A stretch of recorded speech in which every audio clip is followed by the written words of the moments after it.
अजी डकणी मालिक साईं करम आहिनि जो अॼु जुमे अखियूं खोलियूं आहिनि।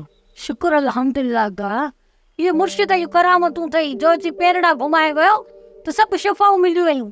काका हिनखे होश कॾहिं ईंदो? हिन अखियूं खोलियूं आहिनि हू भला कंदो जल्दी होश में अची वेंदा। अदा भला छोकिरो पाॾे जी तबियत में कुझु सुधारो आयो आहे? न अदी हुनजी हालत अञा साॻी आहे, ख़बर नथी पवे तूं हुन ते असर दवा छो नथी करे।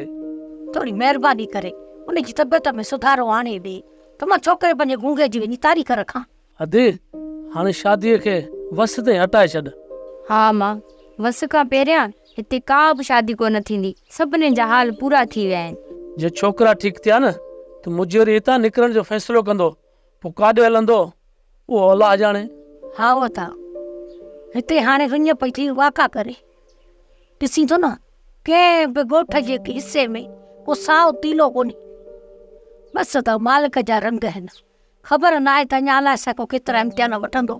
अदी हीअ असांखे पंहिंजे अमलनि जी सज़ा मिले पई, बाक़ी इहो ख़ुदा जा प्यारा बाना ई हूंदा आहिनि जिन खां इम्तिहान वठंदो आहे। अदा तूं सच थो चवीं, बसि मालिक जे बि ढकिया आहिनि, पोइ ढकणी छो न ढके, बाक़ी असांजा पेर ई उबता आहिनि।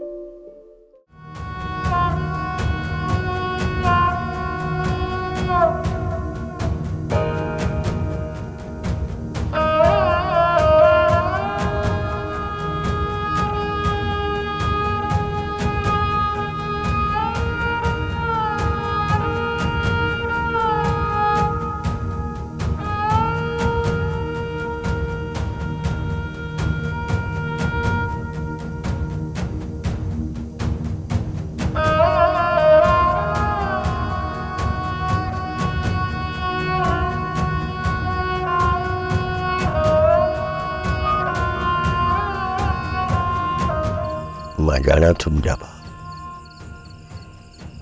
तूं हाणे हिन वेड़े में न रही सघंदी,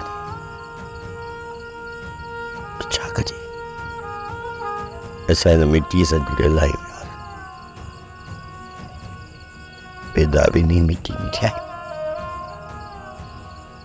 दफ़न बि नी मिटी में थिया मां। मूंखे पूरी उमेद आहे हाणे जल्दी उहो असांखे माफ़ कंदा, पर रुगो छोकिरा ठीक थी वञनि पोइ मेड़ाको थींदो, असांखे माफ़ी ज़रूरु मिलंदी।